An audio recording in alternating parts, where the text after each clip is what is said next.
Eh bien, bonsoir à toutes et à tous. Bienvenue au cours Galien. Je suis le docteur Nicolas Pardet. J'ai un doctorat de biochimie, de biologie cellulaire et de biologie moléculaire. Et je suis accompagné d'Augustin Breneau, notre coordonnateur au cours Galien de Dijon, qui vient, alors j'en profite, qui vient de brillamment réussir ses examens de troisième année, donc qui est maintenant officieusement, j'ai envie de dire, étudiant de quatrième année de médecine, et je suis également accompagné de Pierre, qui sera notre voix off et notre support technique pour la réunion de ce soir. Préalablement, je vous demanderai pour, j'ai envie de dire, la meilleure des qualités possibles de la réunion de ce soir, de bien prendre le temps de déconnecter vos micros et vos vidéos pour améliorer le flux. Et un temps de réponse à vos questions sera pris à la fin de cette présentation. Aucune réponse ne sera donnée aux questions posées dans le flux de discussion, puisqu'il sera très difficile de les suivre. Et donc, pour un souci d'équité, eh bien, les personnes ayant levé virtuellement la main à la fin de la présentation, eh bien, auront la possibilité de poser une question et je tenterai d'y répondre autant que faire se peut. Et maintenant que les présentations sont faites, eh bien, je vais tout simplement commencer cette réunion. Alors, avant cela, bonsoir Augustin, comment vas-tu? Bonsoir, bonsoir à tous. Ça va très bien et donc je le rappelle encore une fois, j'interviendrai avec Nicolas au cours de cette réunion pour vous faire part d'une part de mon expérience et donner aussi, pourquoi pas, quelques conseils aux futurs étudiants en santé. Parfait, je te remercie. Donc, cette réunion va s'axer sur deux points.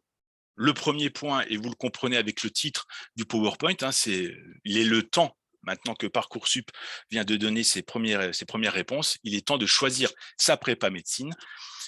Et le deuxième temps de cette présentation sera consacré justement à Parcoursup et à la gestion des choix qu'il nous est disponible de faire par rapport aux réponses que nous avons eues depuis jeudi soir dernier.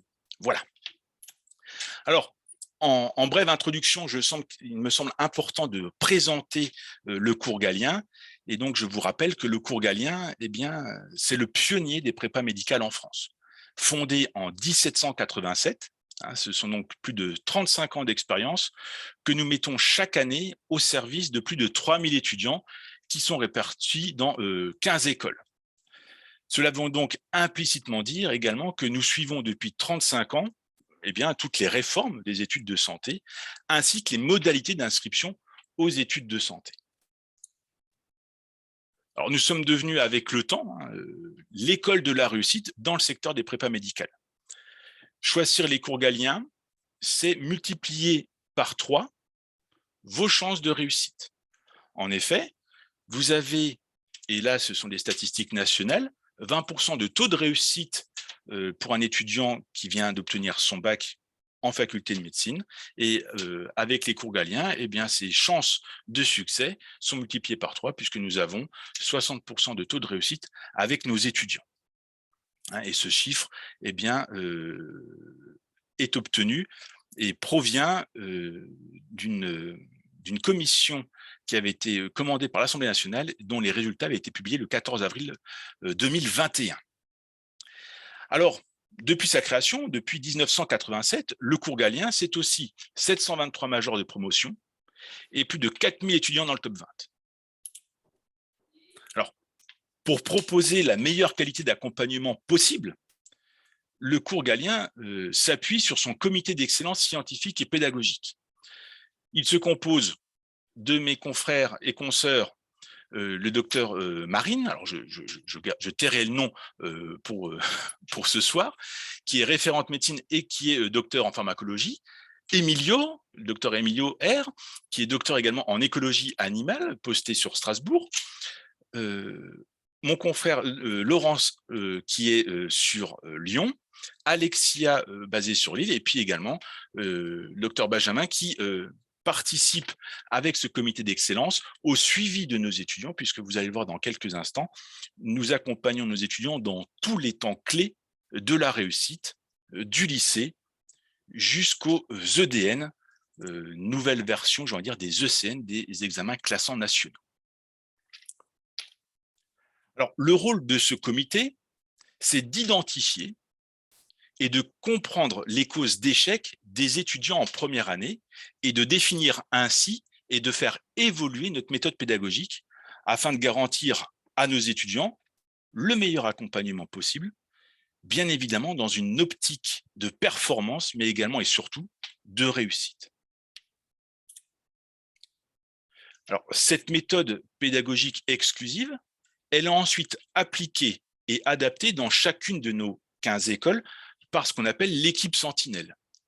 S'il y a des étudiants qui nous suivent ce soir, vous êtes cet étudiant aux lunettes au centre de cette diapositive. Et vous allez avoir différentes entités qui vont graviter autour de vous pour vous mener et vous conduire vers la réussite. Alors, il y a en premier lieu le référent médecine, que je suis sur Dijon, qui a différentes fonctions, comme encadrer l'équipe enseignante, réaliser des bilans pédagogiques et des rendez-vous individuels avec vous, et puis échanger également avec les parents. J'ai mon coordonnateur, ou nous avons les coordonnateurs, dont Augustin, qui m'accompagne dans l'organisation pédagogique, le suivi du parrainage, qui prévient, entre autres, des décrochages, les parrains, les marraines, qui ont un lien de proximité hein, et qui ont pour rôle d'établir avec des étudiants un lien de proximité, je l'ai dit, et qui ont pour but de les conseiller et surtout de les soutenir moralement dans les moments à la fois agréables et un peu plus difficiles. Et là-dessus, sur ces deux expériences de coordonnateur et de parrain, je pense, Augustin, que tu as quelques éléments à partager avec nous. Oui, ça fait déjà 2 ans que je suis coordo à Dijon. Et donc, c'est vrai que notre rôle, c'est de gérer les équipes, mais surtout d'accompagner les étudiants, notamment dans leur organisation. On veille à ce que chaque parrain, chaque marraine suive au mieux ses filleuls, c'est vraiment primordial. On a aussi pour rôle d'animer des séances de méthodologie destinées à optimiser le temps de travail des étudiants dans l'élaboration de leur planning d'une part, mais aussi de leur donner des astuces de travail. L'objectif, c'est toujours le même, c'est d'être le plus performant et le plus régulier possible dans son apprentissage.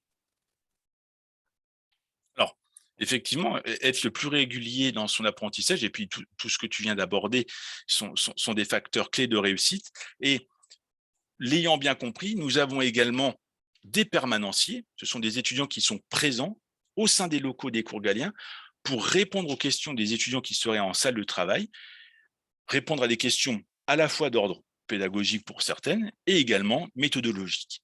Et enfin, pour finir, parce que tout cela ne sert à rien sans l'équipe des enseignants qui, eux, actualisent les cahiers galiens, c'est-à-dire les supports pédagogiques, qui préparent et assurent les cours TD, l'école, les examens blancs, et qui répondent aux questions des étudiants pendant et surtout, je dis bien surtout, en dehors des cours. Ça, c'est vraiment crucial de prendre ça en considération, que les enseignants des cours galiens sont disponibles pendant le cours et après le cours pour nos étudiants. Alors, je vous disais en guise d'introduction que nous accompagnons nos étudiants à chaque étape clé de la réussite. Ça commence par la première, la terminale dans les enseignements secondaires, les vacances d'été avec un stage de pré-rentrée PASS ou LAS, l'accompagnement universitaire, et enfin, avec Conf+, les ECN et les EDN. Mais ce soir, je vais me consacrer au stage de pré-rentrée et à l'accompagnement annuel. Et je pense d'ores et déjà, Augustin, puisque tu as fait un stage de pré-rentrée de mémoire, que tu peux déjà nous dire l'intérêt que tu avais perçu en participant à ce stage. C'est vrai que le stage de pré-rentrée m'a permis surtout de prendre confiance en moi, parce que c'est une année qui est difficile sur le plan psychologique pour tout le monde, et d'avoir confiance en mes connaissances, d'acquérir des mécanismes de rapidité pour répondre au QCM. Et à la fin du stage, vous serez confronté à votre premier classement, ce qui vous permettra aussi de voir où sont vos lacunes et quelles matières sont à retravailler pour être au meilleur niveau à la rentrée. Donc, vous allez apprendre à développer un esprit guerrier avec ces fameux classements, avoir toujours les bonnes réponses au QCM et comprendre surtout que même si le numerus apertus se veut plus ouvert, la sélectivité est toujours très importante et la concurrence rude. Donc réussir sa première année, c'est aussi être un roi de l'organisation, un roi du planning, et c'est ce que nous vous apporterons entre autres au cours de ces stages. Alors oui, effectivement, il va falloir apprendre à s'organiser avant même que la faculté ne reprenne et avoir un état des lieux de sa méthodologie, si elle est en adéquation avec les attendus des professeurs de la faculté pour savoir si nous apprenons correctement et si nous pouvons continuer d'apprendre de la manière dont nous le faisons. Tout ceci est validé durant le stage de pré-rentrée.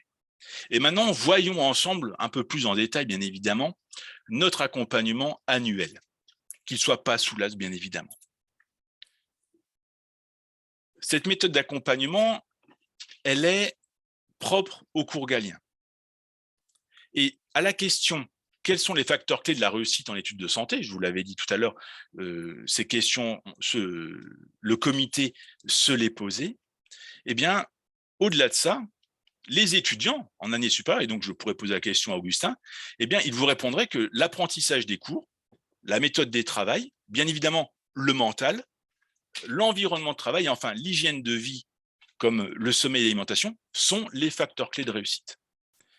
Et grâce à notre méthode pédagogique exclusive, nous allons programmer la réussite de nos étudiants en vous accompagnant sur l'ensemble de ces différents facteurs clés. Alors, nous avons mis au point Optimed, qui, alors dans le secteur des prépas médecine, est la seule méthode qui propose une approche que je qualifierais de globale. Chez Galien, nous vous préparons sur l'ensemble des facteurs clés pour vous permettre de restituer le maximum de vos capacités le jour du concours ou le jour de l'examen. Alors, OptiLearn pour la maîtrise académique, où on va consolider nos connaissances, OptiWork pour l'efficacité méthodologique, je le conçois, ce sont des niveaux déjà d'exigence très élevés chez nous qu'on peut potentiellement retrouver dans d'autres prépas, mais ce n'est pas mon discours aujourd'hui. L'objectif, en tout cas, de ces 2 premières étapes, elle est, au cours galien, d'améliorer votre maîtrise académique avec des connaissances qui sont liées aux enseignements de santé, avec des raisonnements et un entraînement approprié, de développer votre efficacité méthodologique, c'est-à-dire apprendre à optimiser mon travail personnel dans une optique de réussite. Est-ce qu'une formule en biophysique doit être apprise par cœur et cela suffit? Ou est-ce que cette formule doit être apprise par cœur et le jour de l'examen, je vais devoir être capable de l'utiliser? Je m'y prépare bien avant. Et pour faire la différence par rapport aux autres étudiants, nous vous proposons un accompagnement qui sera complet sur la préparation mentale, l'environnement de travail, l'hygiène de vie.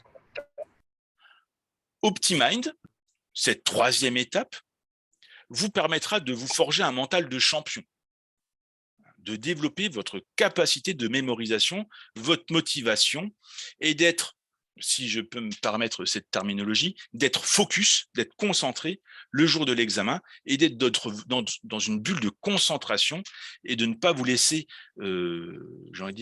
amadouer ou influencer par la quantité d'étudiants qui sont autour de vous et en train de composer. OptiSpace agira directement sur votre environnement de travail pour le rendre propice à la réussite. Et ça, nous le verrons comment dans quelques instants. Et enfin, OptiBalance, qui visera à vous maintenir en forme tout au long de votre préparation en prenant soin du synchro-saint triptyque, alimentation, sommeil, conditions physiques. Je reprends la locution latine, mens sano in sano corpore, un corps sain dans un esprit sain. Un esprit sain dans un corps sain, pardon. Et donc, maintenant que je viens de vous teaser un petit peu ces différentes étapes de la pyramide de la réussite, voyons en détail ces différents étages. OptiLearn, donc la maîtrise académique, qui se repose sur des cours TD où on va s'intéresser essentiellement sur les notions clés du cours de l'enseignant de la faculté. Nous allons nous entraîner sur des QCM type. Alors, quand je dis type, c'est bien évidemment type examen. Et enfin, dans la classe, dans les cours galiens, nous allons nous challenger. Nous allons avoir des cols qui sont des évaluations qui restituent les modalités de l'épreuve et qui respectent leur durée. des stratégies de réponse et des techniques de résolution d'exercices seront données durant ces calls avec l'enseignant, afin encore et toujours de performer et de gagner du temps, et un classement hebdomadaire sera donné. Associé à ces deux réunions dans les locaux des cours Galien, des permanences pédagogiques permettent d'accompagner nos étudiants et de répondre à leurs questions pendant des séances de révision. Et enfin, nous avons des examens blancs qui permettent à nos étudiants de se mettre dans les conditions de l'examen sur toutes les matières. Et on calque sur les modalités de la faculté suite à l'émission de la convocation. Donc, c'est un véritable examen blanc. Et à la suite de cela, eh bien, un classement à réaliser et l'étudiant va pouvoir retravailler les notions qui sont encore un petit peu défaillantes et se rassurer sur les notions intégrées et apprises. Et je pense là-dessus, Augustin, tu as encore quelques confessions à nous faire. Oui, c'est vrai qu'en fait, toute cette méthode OptiLearn, elle a pour objectif que vous ne soyez pas surpris le jour de l'examen quand vous vous retrouverez devant votre grille de QCM. Donc notre objectif, et l'objectif des enseignants, c'est de tout faire tout au long de l'année pour justement vous habituer à ce qui tombera le jour de l'examen. Donc, bien entendu, ces cours TD, on va reprendre, les enseignants reprennent avec vous des points clés abordés en cours à la fac pour qu'il ne vous reste plus aucune interrogation. Ensuite, il va faire des rappels, vous donner des astuces pour parfaire votre apprentissage d'une matière. Et puis, on peut également réaliser ce qu'on appelle le décryptage d'items, c'est-à-dire éplucher tous les pièges préférés des professeurs, ceux susceptibles de tomber le jour de l'examen, pour vous y préparer le mieux possible. Je te remercie. Puis je pense qu'on va attaquer également une autre partie où tu interviendras juste après ma petite présentation, puisqu'il s'agit de l'autre partie qui vient compléter OptiLearn, c'est-à-dire les cahiers Galien.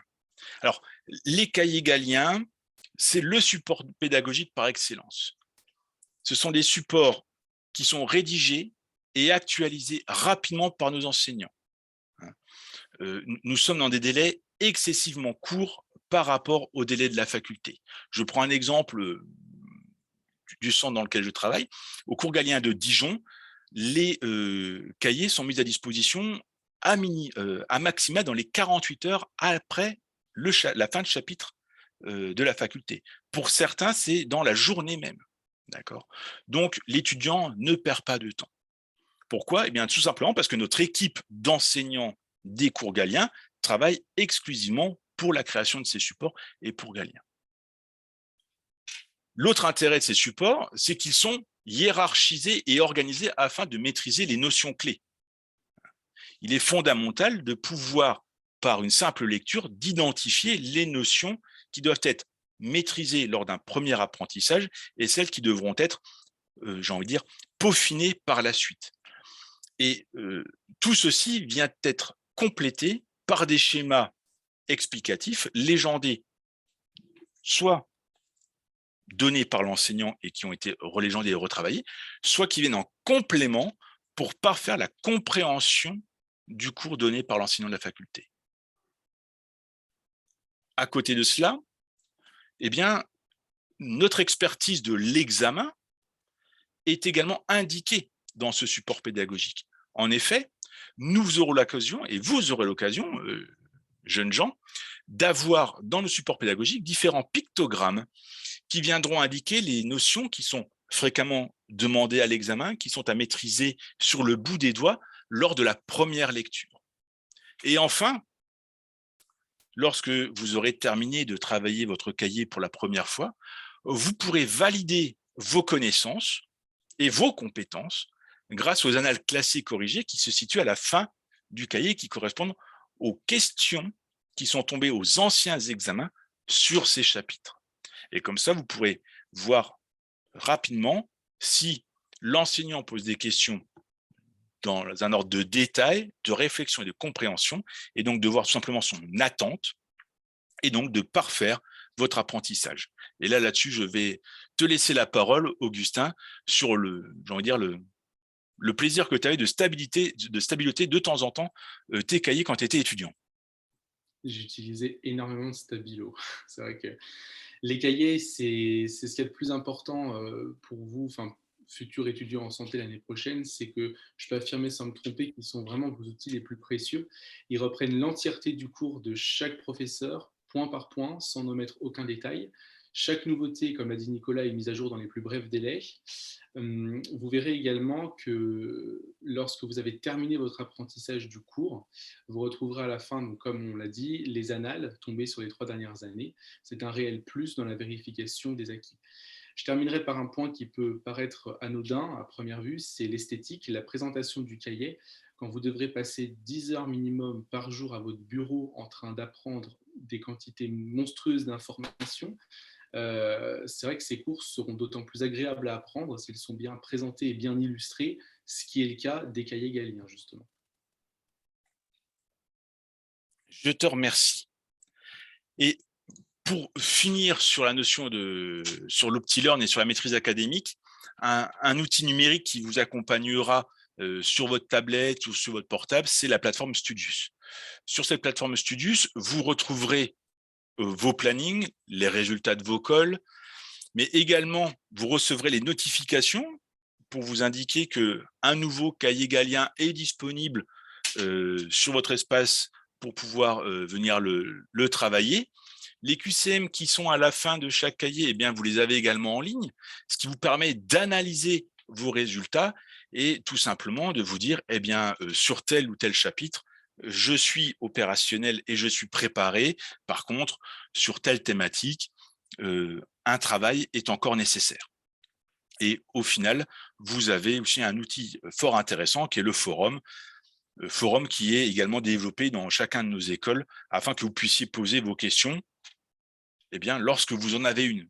Vous n'attendez pas nécessairement d'être en cours TD pour poser une question à votre enseignant.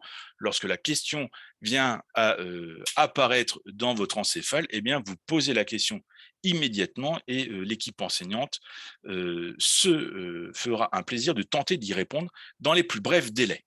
Voilà. Deuxième palier, OptiWork, l'efficacité méthodologique. À Galien, on peut se targuer d'avoir un parrainage individuel. Ça veut dire que les étudiants, nos étudiants en première année sont suivis individuellement par des étudiants qui sont en deuxième ou en troisième année d'études de santé.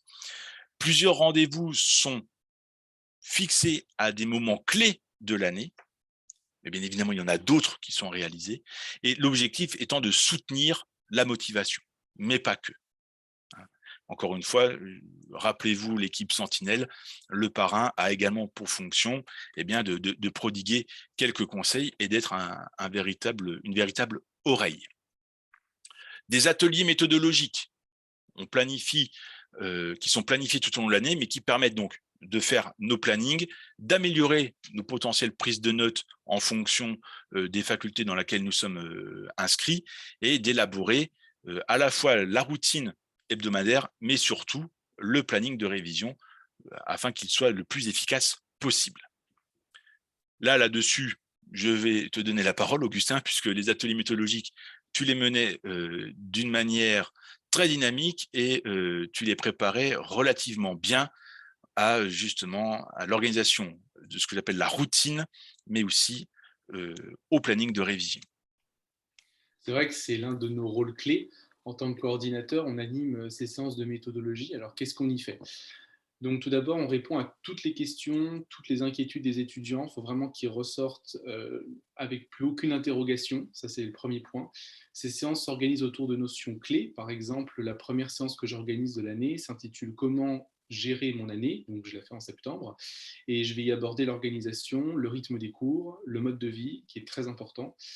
Enfin, tout pour réussir et rester bien dans sa peau, puisque c'est encore une fois une année difficile sur le plan psychologique. Autre exemple, la dernière séance du semestre que je fais au mois de décembre, donc avant les partiels à Dijon en tout cas, s'intitule Comment élaborer un planning de révision. Donc là, je vais leur donner tous les moyens de réaliser et de suivre un planning optimal au cours de leur dernière ligne droite. Ces ateliers sont pour moi et je pense pour les étudiants un facteur indéniable de réussite. ces facteurs effectivement de réussite vont être complétés et mis en relation avec les bilans pédagogiques individuels, puisque la méthodologie de travail qui aurait pu être abordée lors des ateliers va être à nouveau travaillée et discutée durant ces bilans pédagogiques individuels effectués par le référent médecine, le coordonnateur ou encore la directrice ou le directeur de l'école Galien. Et cela, alors en fin de terminale santé, mais ce n'est pas notre propos ce soir, à la fin du stage de pré-rentrée et également à mi-semestre. L'objectif étant toujours de fixer des axes de travail et d'amélioration. Encore une fois et toujours performer. Et pour performer, eh bien, j'en arrive à cette troisième étape, à ce troisième palier qui est Optimine avec la préparation mentale, où nos étudiants au cours Galien bénéficieront de ce qu'on appelle un DPM, c'est-à-dire un diagnostic de performance mentale. Ce diagnostic sera réalisé après la réponse à une centaine de questions où nos étudiants auront répondu de manière individuelle et personnelle. Et en fonction et à la suite de ce DPM, eh bien, nos étudiants ressortiront avec des conseils et des outils pour à la fois gérer leur stress pendant l'année et au moment de l'examen, gérer les émotions qui peuvent vraiment faire ce que j'appelle les montagnes russes. On va partir dans les moments d'emphase parce qu'on a réussi une colle, et puis la semaine d'après, on va un petit peu stresser parce que c'est une autre matière qu'on apprécie un petit peu moins. On va avoir des outils pour se concentrer dans toutes les conditions, communiquer, puisqu'il sera important d'être en capacité de communiquer à la fois durant son année, mais lors de son stage infirmier, lorsqu'on aura validé son année, sa première année d'études de santé. Garder en permanence notre motivation, c'est ce qui fera qu'on sera assidu à notre travail, et bien évidemment conserver une estime de soi. Et tout ceci, eh bien, permettra de renforcer le mental pour le jour J, d'optimiser notre apprentissage puisque nous ne serons plus dans des conditions de stress ou des émotions débordantes. Et enfin, l'étudiant, malgré cette année qui est, comme l'a dit Augustin, intense et dense, eh bien, on aura un certain bien-être et l'étudiant pourra tout de même s'épanouir et se projeter vers son avenir. OptiSpace, avant-dernière étape, c'est l'environnement de travail. Au cours Galien, les salles de travail sont accessibles 7 jours sur 7. Alors, je ne veux pas dire 24 heures sur 24 parce que l'étudiant pourrait croire qu'il peut travailler ces 24 heures sur 24. Non, on va dire 7 heures, 23 heures. Le sommeil est primordial et important. Vous avez des espaces cafétéria pour vous restaurer et vous avez bien évidemment l'accès au Wi-Fi pour suivre, alors notamment avec cette période que nous avons malheureusement connue ces derniers temps, potentiellement les cours de la fac en distanciel, eh bien, nos étudiants pouvaient bénéficier de nos locaux tout en continuant de suivre les cours de la faculté. Les parents sont également invités à des réunions. Pourquoi ? Bien pour comprendre les enjeux à chaque moment clé de la préparation, à la rentrée, à la période des examens sur comment comprendre la convocation de mon enfant, m'y préparer également, le choix des spécialités, les parents sont accompagnés. Et bien évidemment, vous avez la possibilité, chers parents, de prendre des rendez-vous à la demande avec la directrice ou le directeur d'école ou le référent médecine tout simplement. Et enfin, alors là, c'est, on va dire, le nec plus ultra, c'est le service Esprit Libre. Ce sont des aides et des conseils pour les démarches financières et administratives, le logement et la logistique domestique. Alors, c'est en option, c'est avec un service de conciergerie, mais ça permet aux étudiants qui sont hors académie ou étrangers, qui sont par exemple dans les territoires ou les départements d'outre-mer, eh bien, d'avoir l'esprit léger, comme son nom l'indique, et de se laisser guider quant au choix et à la sélection de logements ou d'appartements ou de faire toute autre démarche. Voilà. Encore une fois, il est important que l'environnement et dont les parents soient aussi des plus légers possibles. Et enfin, la pointe de la pyramide, l'hygiène de vie OptiBalance. Eh bien, on optimisera son alimentation et son sommeil. Alors, grâce à cela, vous pourrez bien évidemment être toujours des plus performants. Et nous aborderons ces notions par des conférences nationales qui sont animées par des professionnels, bien évidemment, de ces thématiques, ouvertes aux parents qu'ils le souhaitent, et ça, bien évidemment, en début d'année universitaire, afin que vous puissiez le prodiguer le plus rapidement possible. Et enfin, maintenir sa condition physique, c'est important, hein. Il faut une soupape et il faut permettre à l'esprit de se reposer de manière hebdomadaire. Et là, avec des partenariats avec des salles de sport ou avec des grandes enseignes du sport, on vous proposera, pour faire depuis chez vous ou dans les locaux que vous souhaitez, une séance hebdomadaire afin de maintenir votre organisme en activité. Donc, tenons compte de tout ceci. Si je fais un bilan pour comment choisir ma prépa, je vous invite à être vigilant sur certains points. Je vais les reprendre avec vous très rapidement. Les supports pédagogiques. Vous l'aurez compris avec le discours d'Augustin, l'exhaustivité des notions de cours, et ce n'est à ne pas confondre avec un résumé, mais également le délai de la mise à disposition de ces cahiers mis à jour par rapport au cours de l'année est un des facteurs clés de réussite, puisque plus le cahier est mis à disposition plus rapidement, plus l'étudiant a le temps de le travailler et de le revoir. L'accompagnement, à la fois pour les étudiants, mais également pour les parents. Le coaching mental pour permettre à l'étudiant de gérer son stress et d'avoir une meilleure appréhension des épreuves officielles. Acquérir des techniques de mémorisation, hein, puisque peut-être que vous connaissez cette blague qui compare un étudiant de médecine à un étudiant en sciences. Vous donnez un annuaire à un étudiant en sciences, vous demandez de l'apprendre, l'étudiant en sciences vous dira pourquoi, alors qu'un étudiant en médecine vous dira dans combien de temps. Voilà, en médecine, il faut effectivement acquérir des techniques de mémorisation. Cette technique de mémorisation sera bonifiée par une routine pédagogique, hein, avec ce planning hebdomadaire et de révision, avec un rythme régulier entre les cours TD et les conditions d'examen avec nos cols. Vous avez l'équipe enseignante qui est constituée de docteurs, et j'insiste bien là-dessus, de docteurs dans leur spécialité et des professeurs expérimentés avec tout un ensemble d'étudiants qui auront parfaitement et brillamment réussi aux différentes épreuves de médecine. Un suivi qui est individualisé, et là-dessus j'insiste également. Pourquoi ? Pour permettre une adaptation des méthodes de travail et des plannings de révision selon les capacités propres de chacun de nos étudiants. Et pour pouvoir le faire, nous avons un parrainage également qui est individualisé. Nos locaux, avec des horaires d'accessibilité et le fait qu'un étudiant qui souhaite travailler à Galien, il sait d'office qu'il a une place pour travailler. Et enfin, nous avons une procédure d'admission. Alors oui, mais cette procédure d'admission, elle permet quoi ? Elle permet un premier contact avec l'étudiant et avec les parents. C'est en réalité le début de l'accompagnement personnalisé et individualisé. On apprend déjà à vous connaître, jeunes gens, et on commence déjà à échanger avec vous, parents. Alors, là-dessus, je pense que, encore une fois, Augustin, tu vas pouvoir nous éclairer, puisque la question s'est posée pour toi. Comment choisir une prépa et qu'est-ce qui m'a potentiellement poussé à choisir Galien ?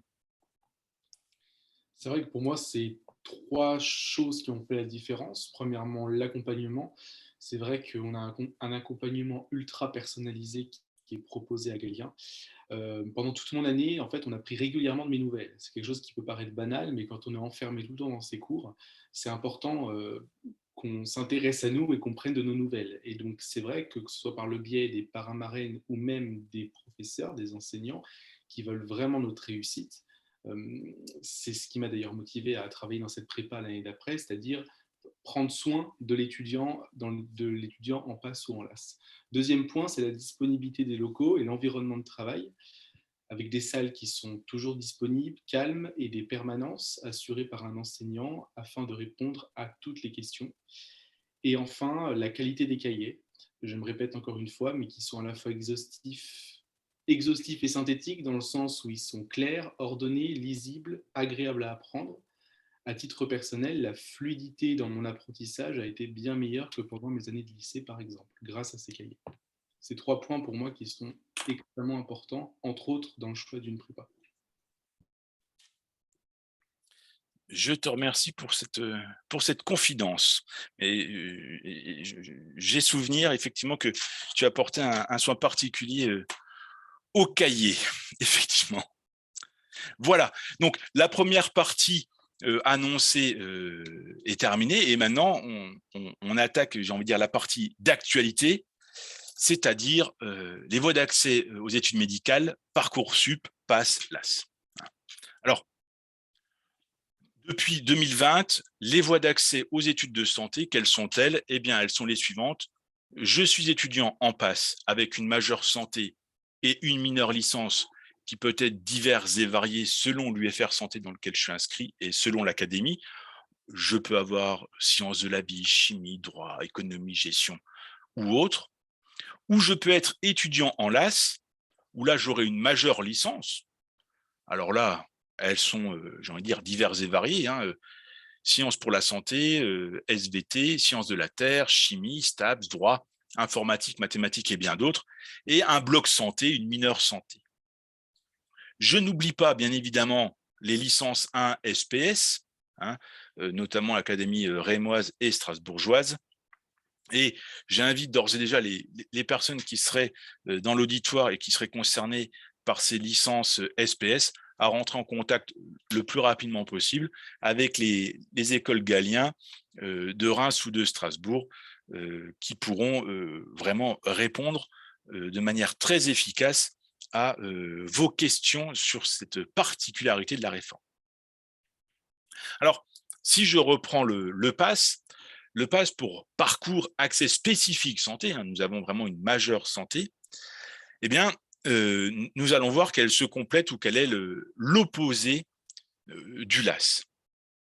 Alors, dans le choix de ces parcours, eh bien, j'invite toujours les étudiants ainsi que les parents à avoir un choix éclairé. D'accord. Et pour cela, eh bien, je vous invite d'ores et déjà, si ce n'a pas été fait préalablement, à prendre un rendez-vous avec le centre Galien le plus proche afin d'exposer votre souhait d'orientation ou les possibles choix que Parcoursup vous a laissés pour échanger et choisir la meilleure stratégie possible. D'accord. Il faut bien comprendre que la capacité d'accueil de chaque faculté constitue la première sélection en PASS ou en LAS, au-delà de votre propre cursus académique et du secondaire. Alors, avant d'aller plus loin, je tiens tout de même à préciser qu'il existe, selon les UFR de santé, autant de modalités d'application de la réforme des études de santé qu'il y a d'UFR santé. Alors, bien évidemment, depuis 2020, on tend à une certaine homogénéisation, mais chaque ville possède encore ses petites particularités. Quoi qu'il arrive, l'accès aux études de santé depuis 2020, c'est Parcoursup qui gère cette entrée. Ça, il faut bien l'intégrer. Et cette réforme permet non seulement aux étudiants inscrits en PASS, mais qui se seraient potentiellement fourvoyés sur la nature des études de santé, hein, en se rendant compte que bien c'était soit trop difficile ou que ce n'était pas ce qui était attendu, et bien de ne pas perdre d'année universitaire et de se réorienter et de continuer en deuxième année de licence, sous condition, bien évidemment, de validation d'année.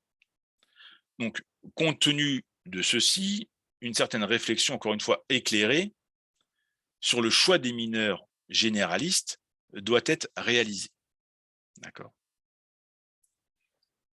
En outre, vous aurez également remarqué que si la réforme ne s'est pas contentée également de modifier les voies d'accès entre PASS et LAS sur les années du supérieur, il n'y a plus de redoublement.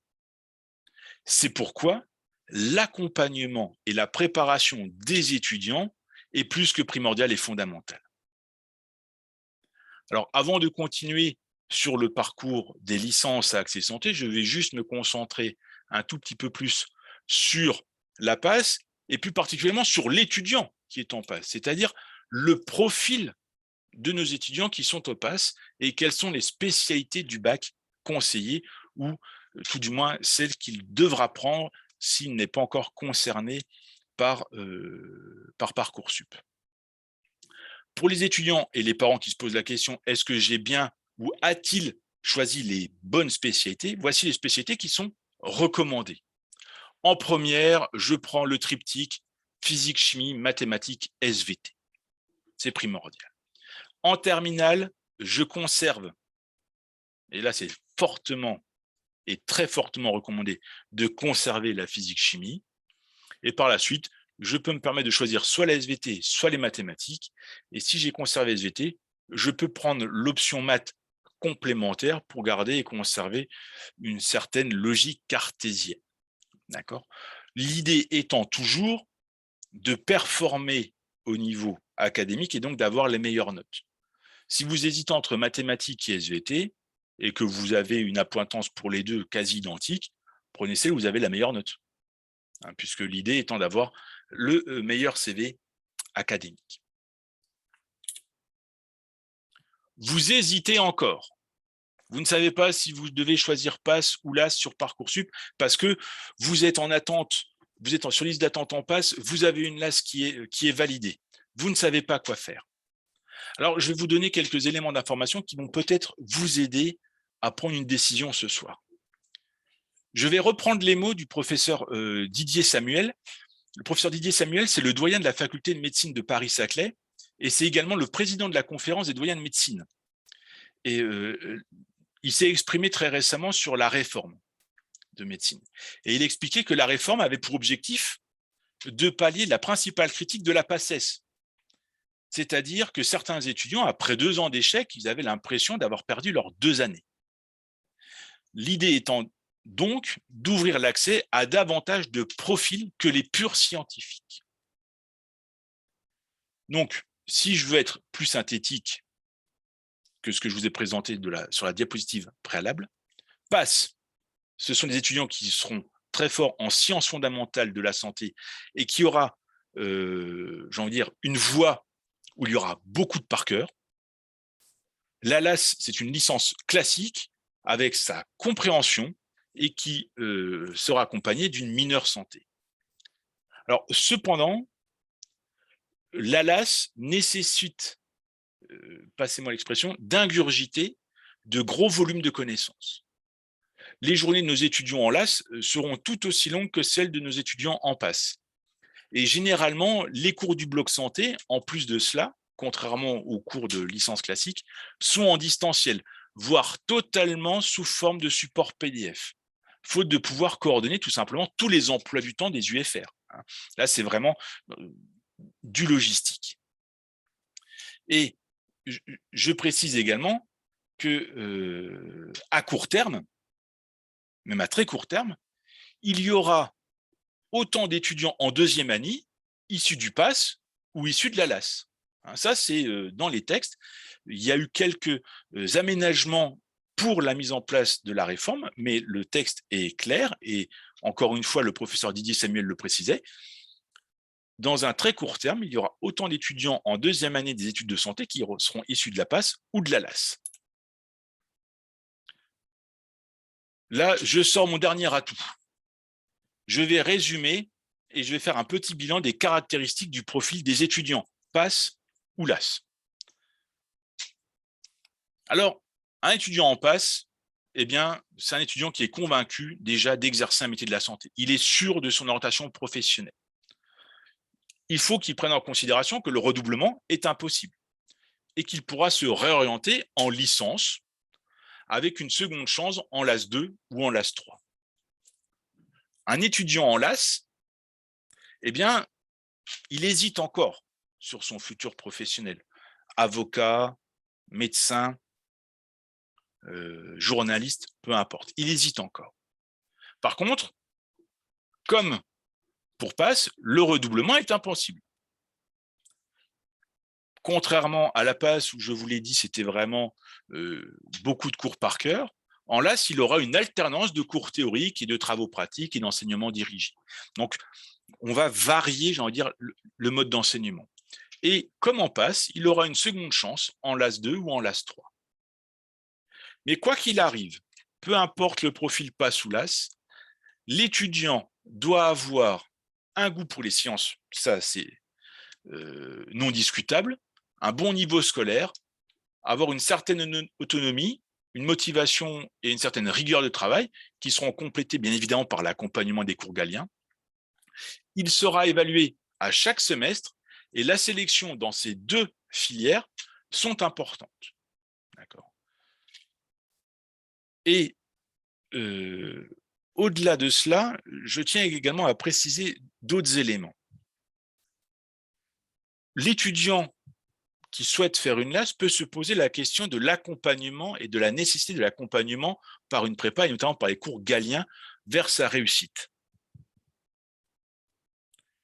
Eh bien, je vais vous dire ceci. La sélection est tout aussi importante. Et en venant au cours Galien, nos étudiants en LAS sont entraînés, ils sont coachés et sont initiés à des méthodes pédagogiques des PASS. Ils sont donc forgés et formés à apprendre une grande quantité de notions. Alors, pourquoi j'aborde ces points cruciaux?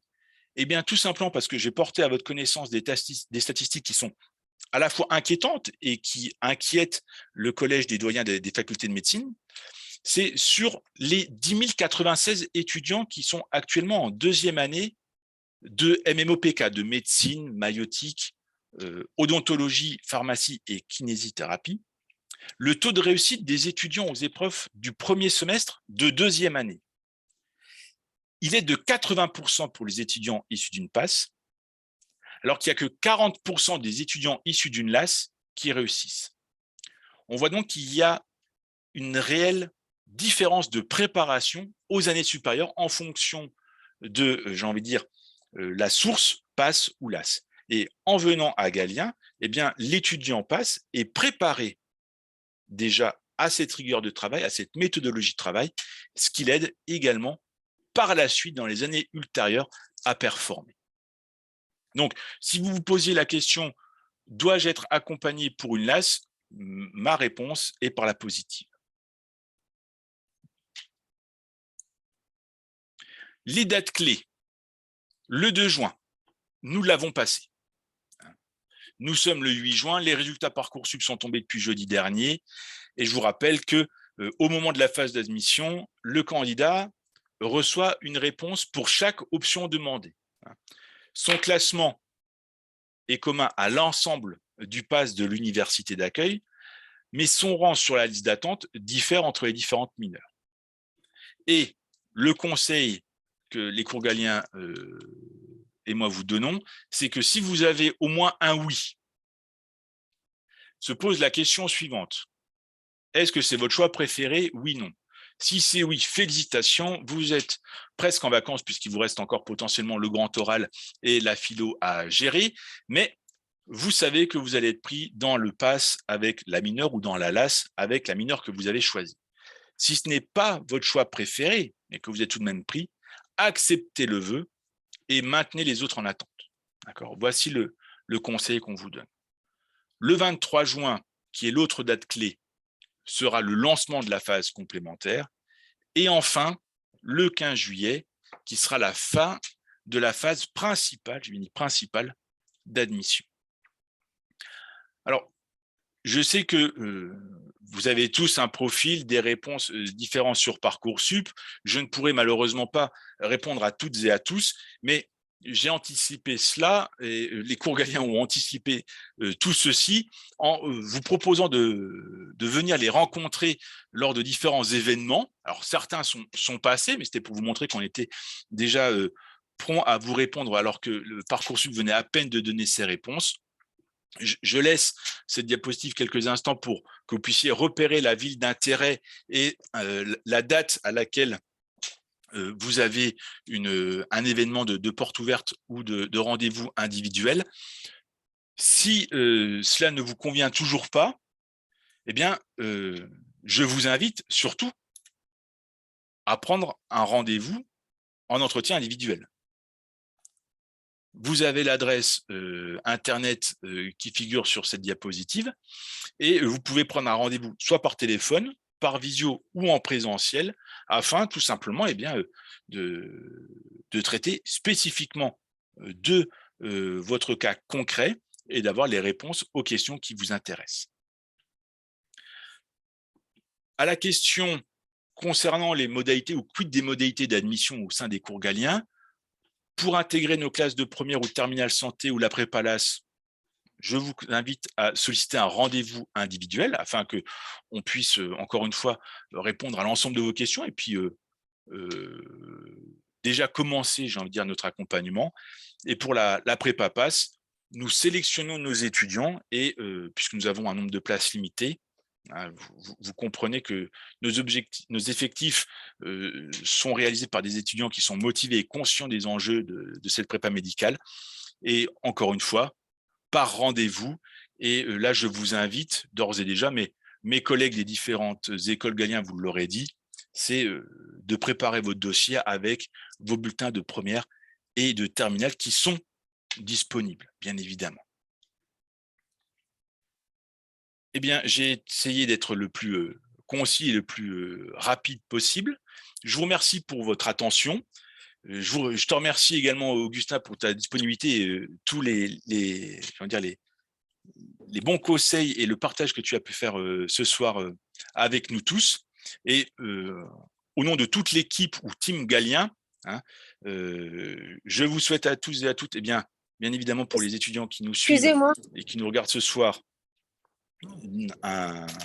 une excellente épreuve du grand oral, réussir également votre épreuve de philosophie et peut-être à très bientôt dans nos locaux pour travailler avec vous sur votre succès futur qui sera les études de santé. Alors, je vois déjà les mains se lever et ça c'est très bien, donc je vais prendre par ordre tout simplement d'apparition sur mon écran. Donc je donnerai, et je m'excuse si je viens à mal prononcer votre patronyme, j'espère que vous m'en excuserez. Et nous allons commencer avec Hugo Pétillon. Oui, bonjour. En fait, je suis la maman d'Hugo Pétillon. Je regarde un petit peu vos formations là parce qu'en fait, il va rentrer. Donc, il a le choix entre une passe sur Amiens. Donc là, les cours Galien, c'est non puisqu'il n'y en a pas a priori sur Amiens, c'est Lille. Ou alors, il a le choix aussi sur l'ILIS à Amiens. Donc, c'est à Lille, excusez-moi, c'est l'université de Lille qui forme à une licence, excusez-moi, sciences pour la santé. J'aimerais savoir si il est utile pour lui de prendre une prépa Galien ou autre. Écoutez, que ça soit une L1 SPS, comme vous venez de le dire, ou tout autre cursus à sélection, l'accompagnement est important. Alors, au-delà de ça, j'ai envie de dire que on accompagne des étudiants qui sont brillants dans le secondaire, d'autres qui sont un petit peu moins brillants, mais qui sont tout aussi performants ou volontaires dans le travail ou rigoureux. Mais ne serait-ce que d'avoir un accompagnement qui va permettre à votre enfant de se rassurer sur ses compétences, ses connaissances, sa capacité à répondre selon les attentes de l'enseignant de sa faculté et de pouvoir se juger et se classer, eh bien, va lui permettre tout simplement d'aborder au mieux cette année, de laisser vraiment toutes ces angoisses néfastes et qui sont vraiment handicapantes et paralysantes de côté. Vous, en tant que parent, eh bien, vous avez des interlocuteurs aussi qui vont pouvoir répondre à quelques questions, interrogations que vous auriez durant l'année, prendre la température aussi auprès de vos enfants. Moi, il m'arrive d'avoir des parents qui m'appellent en me disant écoutez, vous ne dites pas à mon enfant que vous avez appelé, mais je voulais tout simplement savoir comment ça se passait. Eh bien, là aussi, ça permet aux parents d'être, j'ai envie de dire, d'avoir un écho du suivi de son enfant, d'être rassuré et encore une fois, de préparer au mieux toute cette année. Hein.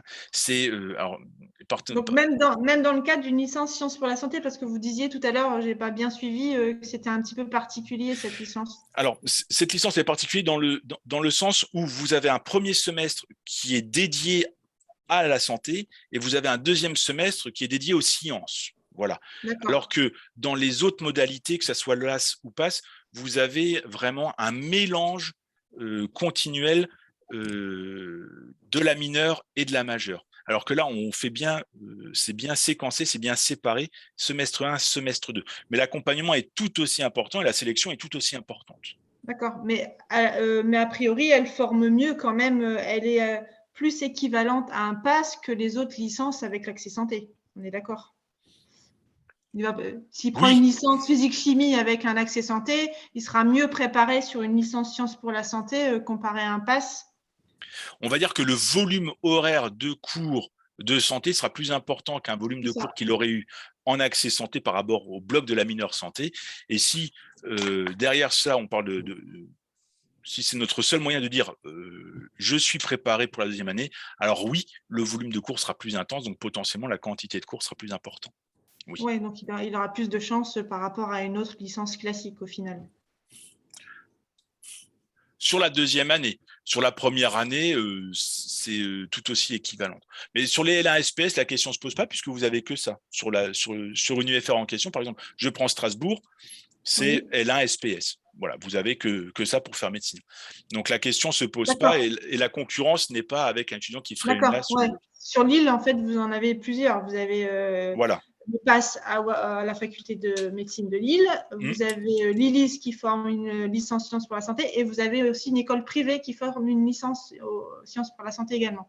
Donc c'est vrai qu'on se dit que choisir au final. Et bien là, je vous invite, alors je ne veux pas dire dès ce soir, mais je vous invite dès demain à contacter ma collègue Violaine ou Alexia, ou même Capucine, qui se fera un plaisir de répondre vraiment à votre question et avec vraiment, là, j'ai envie de dire, même potentiellement des chiffres, des statistiques et qui vous permettront vraiment d'avoir quelque chose d'éclairé et d'être assuré vraiment par rapport aux besoins et au profil même de votre enfant. Voilà. Bon, a priori, le pass de Lille, c'est mort vu les places, mais il a quand même des chances sur la licence sciences pour la santé à Lille. Donc, c'est pour ça qu'on est en train de regarder ça sérieusement. Et bien là, encore une fois, là, en plus de ça, vous bénéficierez, si vous contactez les cours Galien de Lille, vous bénéficierez de l'historique et du passif qu'ils ont. Et donc, ils pourront également vous rassurer sur l'évolution des files d'attente sur Parcoursup et vous guider aussi en cela. Ça marche. Et donc, voilà. Alexia sur l'île, c'est ça? Alexia, Violaine ou Capucine. Alors, Violaine, c'est la directrice. Alexia, c'est mon homologue référent de médecine. Et Capucine, c'est une assistante également référente qui pourra vous aider en ce sens-là. Et les coordonnées, je trouve ça sur… Vous trouverez ça sur Internet. Vous tapez coursgalien.fr. Vous choisissez votre ville, vous mettez l'île et vous avez toutes les coordonnées. Super, très bien, je laisse la parole aux autres. Merci beaucoup. Eh bien, je vous remercie, madame. Merci, bonne soirée. Bonne soirée. Et c'est maintenant au tour de Maya.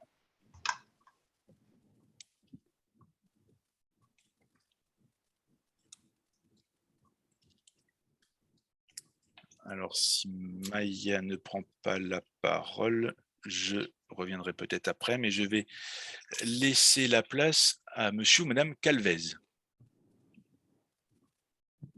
Bonjour. Bonjour. Du coup, j'avais juste une question. Lorsqu'on est en passe sur une des antennes d'une ville où vous disposez des cours, est-ce qu'il y a moyen de suivre des cours à distanciel ou pas du tout? Alors là, je vais parler pour ma paroisse. Sur Dijon, il y avait une antenne déportée à Nevers et j'avais des étudiants qui assistaient à tous mes cours en distanciel et qui bénéficiaient, je vais dire, peut-être même plus que les autres, à un suivi encore plus personnalisé, puisque ne pouvant pas être dans nos locaux, je prenais très fréquemment de leurs nouvelles et je débriefais très fréquemment d'écoles et des cours TD. Mais oui, ça, c'est tout à fait envisageable. Il faut juste prendre, comment dirais-je, appeler le ou les centres qui vous intéressent pour mettre ça en place. Mais encore une fois, ma réponse sera oui, on le fait. Voilà. D'accord, merci beaucoup. Mais de rien. Très bonne soirée. Je prends la parole maintenant. Alors, j'ai vu une petite conversation. Alors oui, les boursiers en prépa sont acceptés. Nous avons ce qu'on appelle, je ne vais pas dire une formule, mais nous avons un système de bourse au mérite où les étudiants qui seraient boursiers au niveau du Crous et avec des niveaux d'excellence dans le secondaire déposent un dossier, c'est analysé et interprété. Et nous avons des bourses au mérite à Galien, mais nous prenons également des étudiants boursiers là-dessus. Il n'y a pas de souci, madame ou monsieur, qui se cache derrière le nom de Maya. Donc là, encore une fois, petit appel téléphonique au centre où vous êtes le plus susceptible de vous inscrire et il vous donnera toutes les démarches à faire. Alors, le coût diffère selon les centres, puisque selon les centres, l'activité varie.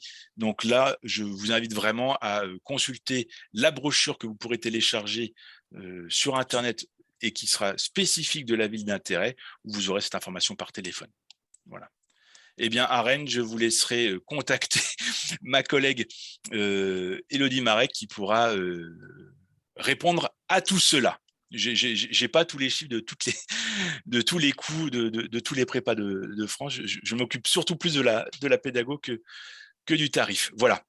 En tout cas, n'hésitez pas à contacter Rennes et Élodie Marek, la directrice, pourra, ou son équipe, bien évidemment, pourra répondre à ces différentes questions. Je prends maintenant, alors, qui c'est qui avait la main? C'est monsieur ou madame Fatga. C'est à vous. Oui, bonjour. Bonjour. Je voulais vous poser une question concernant, en fait, il y a une passe qui vient d'ouvrir à Bourg-en-Bresse.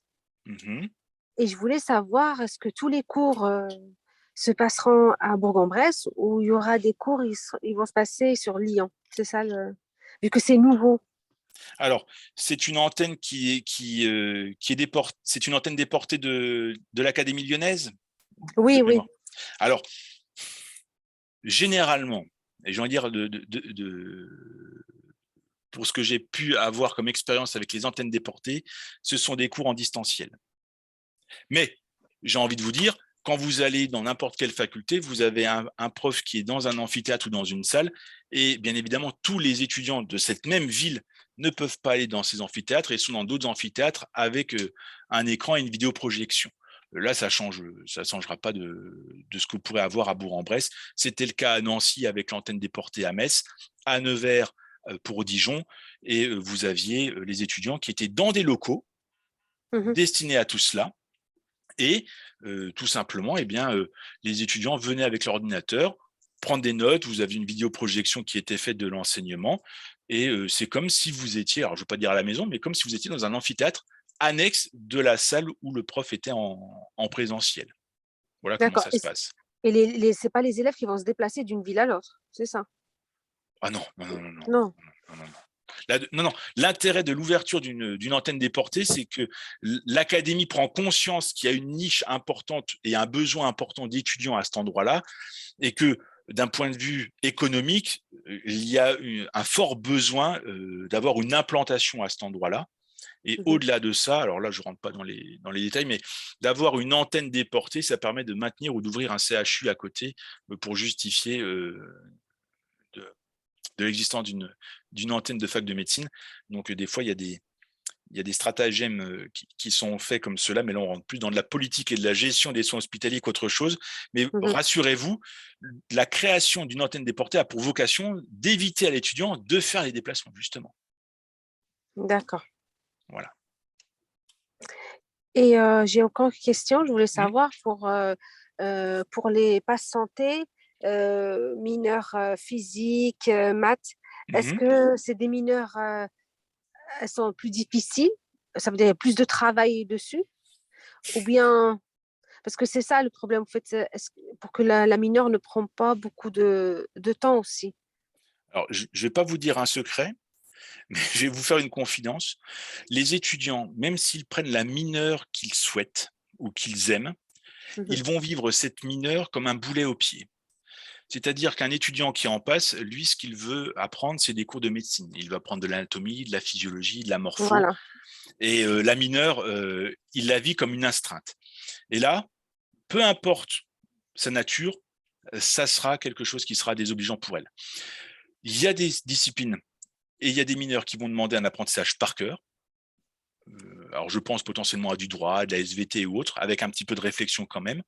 D'autres, beaucoup plus de réflexion, et je pense notamment de la psycho ou de la philo.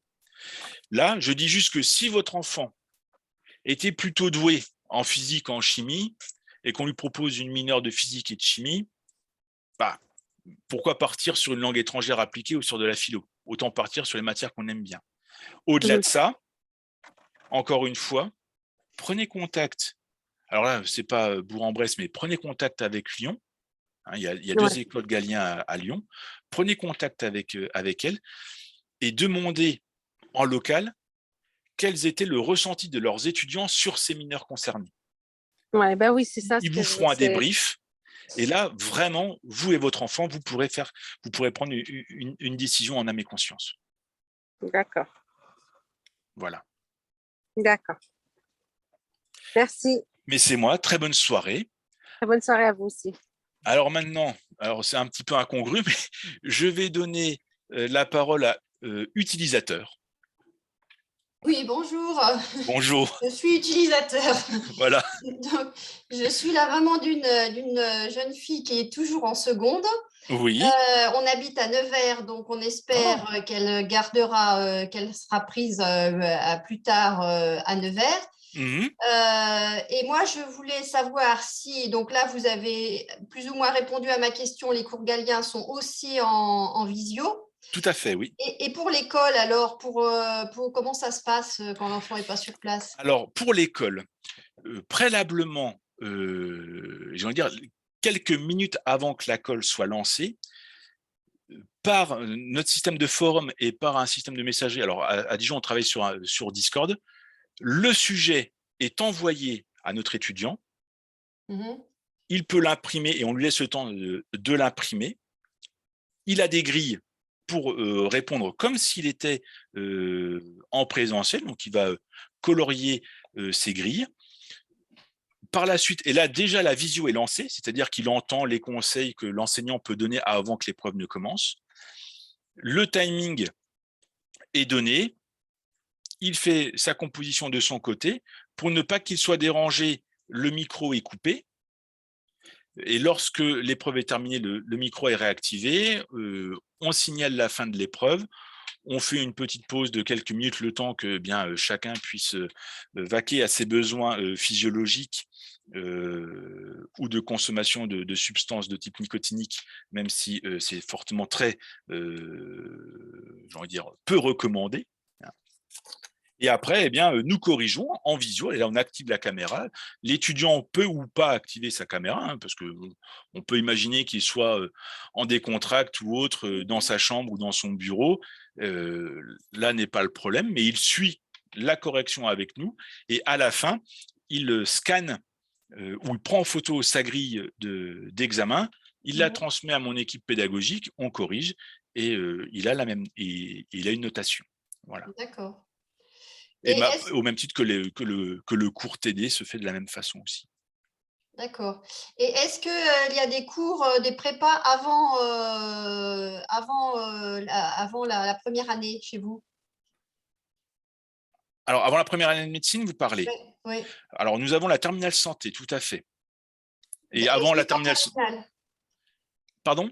Vous l'avez juste en terminale, là, parce qu'elle a déjà fait 2 stages avec les prépas Thalès qui commençaient en seconde. Et donc, nous faisons l'accompagnement en première et en terminale. D'accord.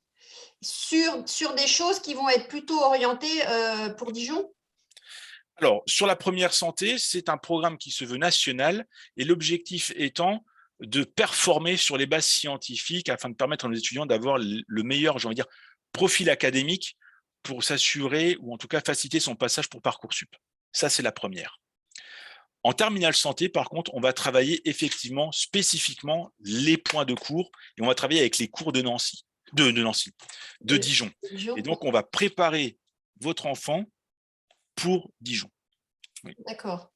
Toujours en visio. Alors, pour Nevers, oui, ça sera toujours en visio. Alors, nous faisons sur Dijon les stages pendant les vacances de Toussaint, février et printemps, mais si l'étudiant souhaite le faire en visio, il le fait en visio. Si de temps en temps il a la possibilité de venir sur Dijon, on l'accepte volontiers en présentiel pour qu'il puisse voir ses futurs camarades de classe et d'année supérieure. Et est-ce qu'il y a des cours aussi, enfin des révisions qui sont faites les week-ends? Alors, pour la terminale santé, non. Par contre, pour la terminale santé, il y a un planning de travail qui est donné, avec également des QCM et des exercices à faire pendant les périodes où nous ne les avons pas dans nos locaux. et on débriefe avec eux et avec les parents sur ce qui a été fait. Et pas plus tard que la semaine dernière, j'étais en examen blanc finaux, c'est-à-dire que nos étudiants en terminale santé ont été évalués sur l'intégralité des cours travaillés, et un débrief sera fait la semaine prochaine individuellement avec eux et les parents. Voilà. D'accord. Et est-ce que là, la terminale, on me dit que la terminale, quand ils arrivent en fin de terminale, ils ont déjà vu à peu près l'intégralité du programme qu'ils verront à la première année de fac, là. C'est le cas chez vous? Alors, je vous dirais, l'intégralité d'un programme d'une année complète, alors je ne pense pas que vous l'avez entendu pour les cours galiens, parce que là, ça deviendrait vraiment impressionnant et délicat. Par contre, oui, certaines parties sont vues en intégralité. Je pense par exemple au programme de chimie. Le programme de chimie est vu dans son intégralité. L'anatomie du premier semestre est vue dans son intégralité. Je traite également un bon tiers d'histologie, qui est partie tenante de ce qu'on appelle la morphophysio 1 à Dijon. Un bon tiers également de biologie cellulaire, la totalité de la biologie moléculaire qui est vue, et en biophysique, j'ai envie de dire que la quasi-moitié, si ce n'est les 3/4, sont également abordés, et en biochimie, l'intégralité de l'enzymologie et des acides aminés et protéines sont également traités. Donc, ce qui fait une réelle avance. D'accord. J'ai une dernière question. Oui. Quel est le taux d'étudiants en première année et le nombre le nombre d'inscrits en première année et le nombre de gens pris qui réussissent? À Galien Non, sur Dijon? Sur Dijon. Alors, sur Dijon, vous avez 770 étudiants inscrits en passe. Avec Nevers? Avec Nevers, oui. 270 en LAS, toujours en prenant Nevers. Oui. Et sur le nombre de personnes qui vont être prises, alors ça varie d'année en année, puisque la réforme permet aux doyens d'ouvrir ou de fermer la vanne selon ses capacités d'accueil. Et là, les chiffres n'ont pas été encore, n'ont plus obligation d'être communiqués, mais on est sur, à peu près 300 en médecine, 80 en pharma, une trentaine en dentaire, puisque l'année prochaine, vous avez l'école de dentaire qui ouvre à Dijon. Les étudiants en dentaire ne seront plus obligés d'aller à Nancy maintenant. Une soixantaine en kiné, et j'oublie sage-femme, ça sera une trentaine aussi à peu près, puisque ce sont des écoles, et là, le nombre d'accueils est fixe et ne varie pas. Les seules places qui varient chaque année, ce sont médecine et pharma. Voilà. D'accord. Et le taux de réussite des cours galiens? Alors, le taux de réussite des cours galiens, Dijon-Nevers, là, je vais vous donner un chiffre. Alors, ils sont officiels. Les résultats, là, pour savoir si nous étudions en grand admis ou aux oraux, n'est pas encore donné, puisque les résultats seront demain à 14h, je pense. Mais en attendant, on a les résultats de validation de licence, c'est-à-dire est-ce que mon étudiant a validé au-dessus de 10 son année? Eh bien, nous avons 96% de taux de réussite. Voilà. Ah oui. D'accord. Donc, voilà. On pourra savoir au téléphone, si vous le souhaitez, lors d'une autre occasion, je pourrais vous donner et communiquer le nom de mon étudiante qui était à Nevers, qui a brillamment réussi son année, puisque elle valide à plus de 15 son année universitaire. Donc, je pense que cette demoiselle sera directement prise dans les grands années. Mais cette année, on a vraiment je veux dire, exploser les compteurs, puisque l'année dernière, on était déjà haut, mais là, cette année, on est à 96% de taux de réussite de validation d'année de licence. Donc, bravo à eux. C'est eux qui ont fait surtout tout le travail le jour J. Mais on a plutôt un beau taux. Voilà. D'accord, je vous remercie de vos réponses. C'est moi, madame. Très bonne soirée. Merci beaucoup, monsieur. Je donne maintenant la parole à Bertrand Mougeot. Bonsoir. Oui, bonjour. Bonjour. Oui, voilà, je suis là, c'est pour ça. Voilà. Très bien. Du coup, j'ai été prise à Marseille. Oui. C'était pour savoir déjà par rapport à Parcoursup. Du coup, j'ai imposé un 8 mai. Oui. Et ce 8 mai, en fait, il va tenir combien de temps? Enfin, c'est jusqu'à la fin ou alors j'ai pareil un délai? Alors là, vous allez avoir un délai de quelques temps. La date exacte, je ne l'ai plus en tête. Quoi qu'il arrive, Parcoursup, sur ce point-là, fait bien les choses, puisque vous aurez un mail de relance sur le fait que vous devez prendre votre décision ferme et définitive. Alors, à cela, le 8 mai, c'est un 8 mai qui est dû au fait que ce n'est pas la mineure que vous espériez? Non, la mineure, en fait, est très bien, mais j'attends d'avoir, parce que j'ai des bonnes listes d'attente sur, par exemple, Saint-Étienne et Montpellier. Donc, voir comment j'avance aussi là-bas, parce que Marseille n'est pas la meilleure des villes. Voilà. D'accord, ce n'est pas celle que vous escomptiez en premier lieu. Alors là, moi, ce que je peux vous conseiller, pour aussi vous aider dans votre prise de décision, c'est là, dès demain, ou ce week-end, vous prenez contact avec les cours Galien de Saint-Étienne.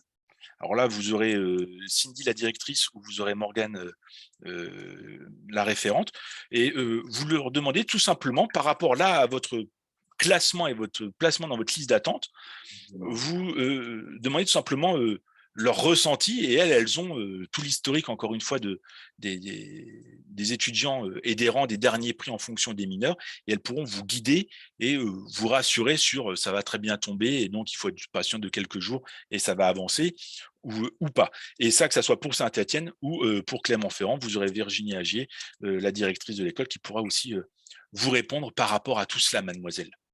Oui, et les référents pour Marseille, c'est… Alors, les référents pour Marseille, c'est ma collaboratrice qui est également qui fait partie du comité, c'est Marine et Anne, la directrice. Voilà. Vous savez à peu près combien de personnes sont prises à Marseille au cours Galien ou pas? Alors là, de mémoire, les derniers chiffres que j'ai en tête, c'est les classes ne sont pas closes, donc il y a encore de la place. Mais le nombre d'étudiants pris, je ne l'ai pas en tête. D'accord, et habituellement, c'est des promos de combien? 150? Alors, on va être sur cet acabit-là, tout en ayant conscience, par contre, que nos classes, les classes dans lesquelles vous avez cours, contrairement à d'autres prépas où ça peut monter à des classes pharaoniques, hein, on va être sur du 50, à Galien, on ne dépasse pas le 25. Quoi. On est vraiment sur des classes où l'étudiant a un temps de parole et un temps de questions, hein, justement. Alors, si vous avez suivi la présentation, vous avez vu qu'il y avait la colle hebdomadaire, et cette colle, elle a une certaine durée, et elle dépasse la durée de l'épreuve officielle. Pourquoi? Parce que vous avez le temps de correction avec l'enseignant, chose qu'on ne voit pas nécessairement dans d'autres prépas. Et l'intérêt, c'est aussi que vous, étudiantes, eh bien, vous puissiez poser votre question à n'importe quel moment. Et on a bien conscience que un petit groupe permet à l'étudiant de poser plus de questions et le libère, j'ai envie de dire, du regard de ses camarades, même s'ils sont bienveillants ou autres.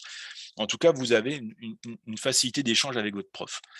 Et de cela, eh bien, voilà, vous avez toute thèse et toute la disponibilité, et le prof est là pour vous et pour vous écouter. Donc, on va être sur un ordre de grandeur de 100, on va dire 100, grosso modo, et après, vous avez des classes de 25 étudiants. Quoi. À Montpellier, il y a aussi un cours Galien. Tout à fait, oui. Et les référents, du coup? Et là, ça sera ma collègue Sandrine. Voilà. D'accord. Merci. Mais là, quand vous irez sur coursgalien.fr et que vous sélectionnez les villes qui vous intéressent, vous avez le profil des équipes et des personnes de l'équipe pédagogique, et donc des référents. Donc comme ça, vous avez un petit peu je ne vais pas dire leur CV, mais vous avez leur pédigré. Voilà. D'accord. Merci, monsieur. Ce n'est rien. Très bonne soirée, mademoiselle. Je donne maintenant la parole à Léa Géano. Oui, bonjour. Moi, j'avais une question. Est-ce qu'il y a des facs dans lesquelles c'est plus facile de réussir que d'autres? Parce que, par exemple, moi, je suis acceptée en passe à Rennes. Et en fait, la passe de Rennes, on peut dire qu'elle est réputée pour être difficile d'y rentrer comparée à, par exemple, la salle de Brest ou Saint-Brieuc, que j'entends autour de moi. Et donc, ça veut dire que, par exemple, moi, j'aurais plus de difficultés à réussir à Rennes que d'autres à Saint-Brieuc, par exemple. C'est-à-dire que les meilleurs élèves sont acceptés à Rennes et les autres vont à Saint-Brieuc. Enfin, c'est une question que je me posais du coup. Alors, oui, il existe une différence entre les différentes facultés de médecine, les différentes UFR de santé. Le taux de réussite varie. Alors, il varie à la marge. C'est-à-dire que vous pouvez avoir un 17% de taux de réussite dans une faculté X, 20% dans une faculté Y. Donc, vous voyez que, encore une fois, ce sont des statistiques qui sont relativement proches. Au-delà de ça,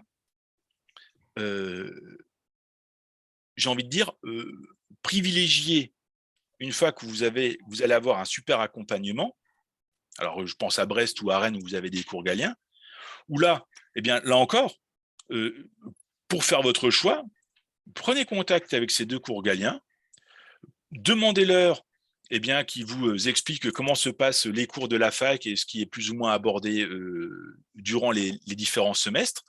Et comme ça, vous pourrez vous faire votre propre avis sur eh bien, l'organisation de la fac de Brest me convient mieux que celle de Rennes ou inversement.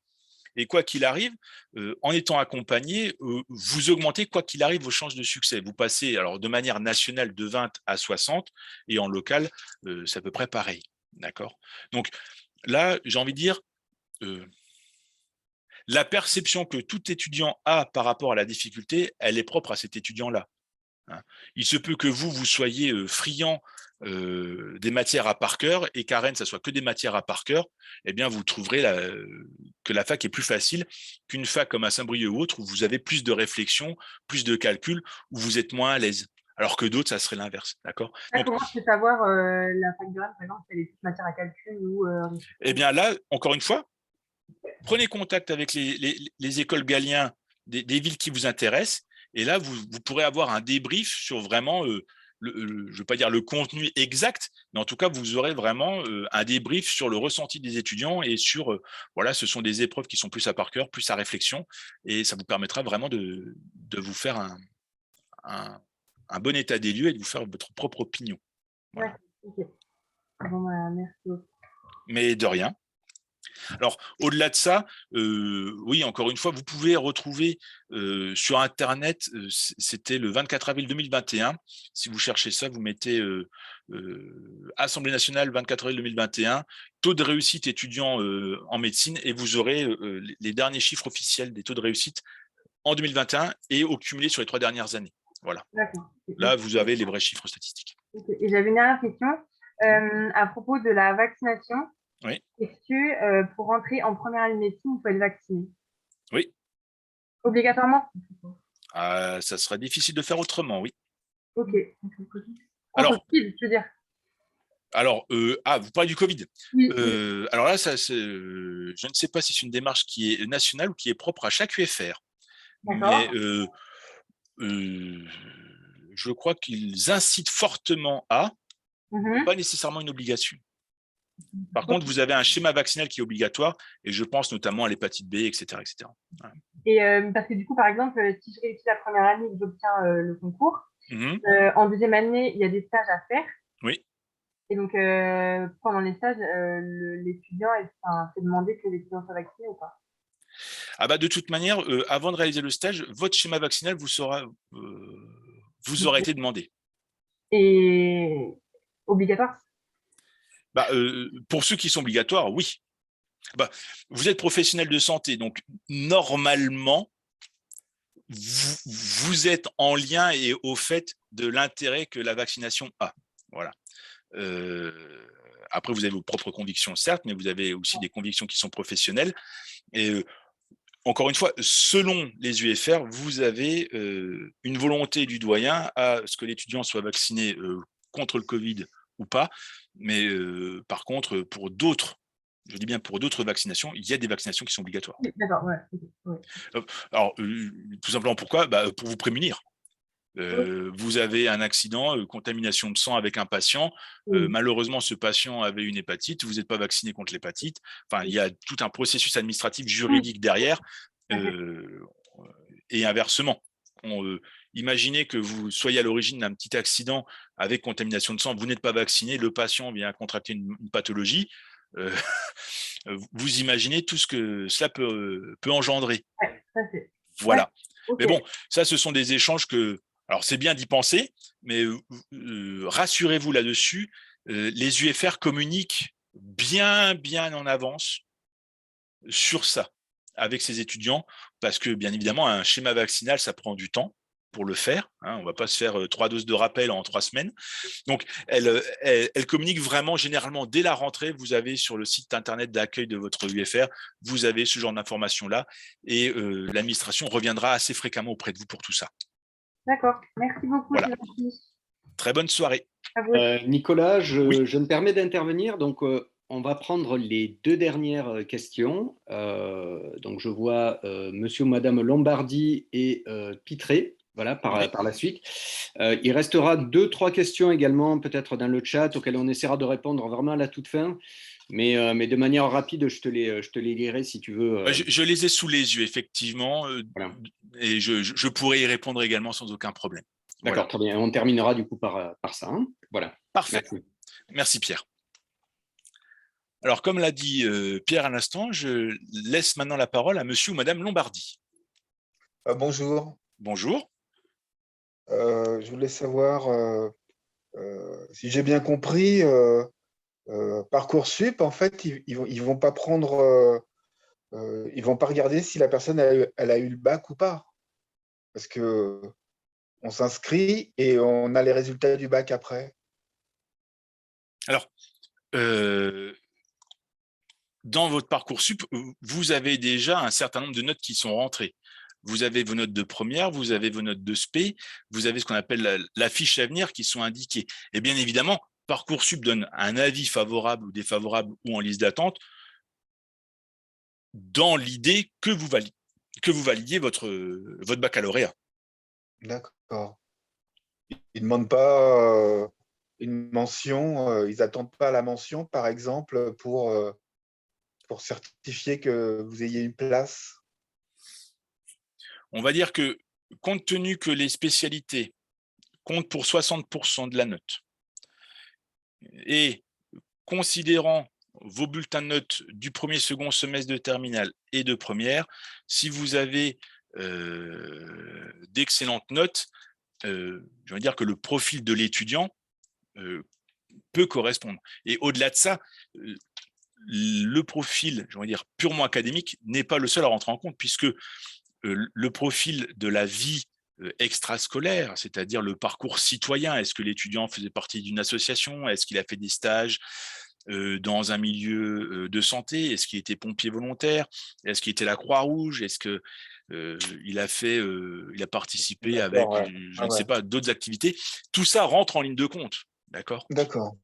Et c'est, je veux dire, ce savant mélange, c'est cette alchimie qui fait que Parcoursup va vous dire oui ou non, encore une fois, en ayant en réserve le fait que vous validiez votre baccalauréat. Puisque le bac a toujours été, et je pense sera jusqu'à une nouvelle réforme, la clé d'entrée, le sésame pour le supérieur. Ouais. Voilà. Ouais, de toute façon. Et je voulais savoir aussi, lorsqu'on on est dans une certaine académie, on a fait donc le lycée dans telle académie, et on veut changer d'académie. Oui. Apparemment, c'est pas évident. Alors, ça se fait, hein, ça se tente, et ça fonctionne pour certains très bien, pour d'autres un petit peu moins bien. Ça dépend encore une fois du parcours et cette fois-ci de la lettre de motivation, du projet motivé qu'on mettra dans Parcoursup. Mais dites-vous bien que, alors, à Marseille, il y a un gros pourcentage d'étudiants étrangers. Alors, quand je dis étrangers, c'est hors académie ou étrangers. Et dans les autres UFR de santé, on tourne entre les 5%, les 10% d'étudiants qui seront issus d'une autre UFR et donc d'une autre académie. Donc, quoi qu'il arrive, dans le taux d'étudiants admis, vous avez des étudiants qui sont, quoi qu'il arrive, hors académie. Mais c'est fixé par un pourcentage. Voilà. Et ça, toutes ces informations-là, si vous n'êtes pas encore concerné cette année par Parcoursup, et par ça, et que ça sera l'année prochaine, les cours Galien éditent un cahier avec des guides Parcoursup et recense tous ces pourcentages sur les différentes villes où le cours Galien accompagne ses étudiants. On vous indique le nombre d'étudiants boursiers qui sont pris et le nombre d'étudiants également hors académie qui sont pris également, ce qui vous permet tout simplement de faire des choix beaucoup plus éclairés. Voilà. D'accord. Mais justement, pour choisir une faculté dans une ville ou une autre, chaque faculté a un programme différent. si j'ai bien compris. Enfin, c'est pas partout pareil. Alors, on va dire que le programme est fixé par le ministère, c'est-à-dire que vous allez devoir travailler ce qu'on appelle de l'atome à la cellule. Alors, ça va traiter donc de la chimie, de la biochimie et de la biologie cellulaire. Mais après, le contenu exact, oui, variera d'une UFR à une autre et varie même d'un prof à un autre. C'est-à-dire que si l'année prochaine, j'ai un changement de prof et qu'il va assurer pourtant l'enseignement de biophysique ou de biochimie, eh bien, il va traiter et il va aborder les acides aminés d'une autre façon que son prédécesseur, et donc le cours sera différent. D'accord. Donc, par exemple, lorsqu'on se prépare en terminale, on fait une préparation en terminale, et on veut aller dans telle ville, est-ce qu'on peut savoir, donc un an avant, plus ou moins le programme de cette faculté dans cette ville? Alors, je dis Montpellier ou n'importe quoi, ou Saint-Étienne, je ne sais pas. Ça, oui, dans le sens où, alors, les programmes… Est-ce qu'on a un intérêt à travailler ce programme-là si on espère aller à Marseille, par exemple? Alors, les cours Galien, en tout cas à Galien, le programme de la terminale santé, il est conçu pour travailler, bien évidemment, le cours spécifique de la fac où vous suivez cette terminale santé, mais également conçu pour apporter les bases et les connaissances qui sont apportées généralement, j'ai envie de dire, que ça soit dans une fac à Marseille, dans une fac à Montpellier ou à Saint-Étienne ou à Clermont. D'accord ? Avec, bien évidemment, modulo des exemples de cours qui sont propres aux profs, mais le fond sera traité. Alors, je prends les acides aminés. Vous verrez qu'un acide aminé, c'est un carbone alpha, plus ou moins asymétrique si on traite de la proline, de certains acides aminés, et après on a la chaîne latérale, une fonction amine primaire, une fonction acide carboxylique, et ça, que vous soyez à Dijon, à Strasbourg, en LPS, ça, vous le voyez, d'accord ? C'est pas une perte de temps, c'est pas optimisé, mais vous gagnez quand même un certain temps. D'accord, très bien. Et je ne vous ai pas vu sur Paris. Nous ne sommes pas sur Paris, voilà. Vous n'êtes pas sur Paris? Non. D'accord, c'est que la province. C'est que la province, oui. Galien. Oui. D'accord. Mais si par exemple on est à Paris et on a envie d'aller à Marseille, est-ce qu'on peut suivre votre cours en distanciel, visio, par exemple? Bien évidemment. D'accord. Donc si on a ce souhait, ça peut être intéressant de le faire. Ah, bien sûr. Si vous avez dans l'optique de ne pas vous inscrire dans une fac parisienne, PIFO, Paris 6 ou autre, et que vous dites, normalement, l'année prochaine, de toute façon, moi, je veux m'inscrire sur Parcoursup et je veux viser le sud, la mer et les calanques, vous faites une inscription à Marseille, vous visez aussi potentiellement Saint-Étienne, Clermont ou celles qui sont, ou Montpellier qui sont avoisinantes. Et en fonction de ça, par rapport à votre souhait principal, vous prenez contact avec Galien, vous dites, bah voilà, écoutez, moi l'année prochaine, je suis actuellement lycéen à Paris, je souhaite m'inscrire l'année prochaine en passe à Marseille et je voudrais suivre la terminale santé à Marseille en visio. Et voilà. C'est plus intéressant de faire ça, vous pensez?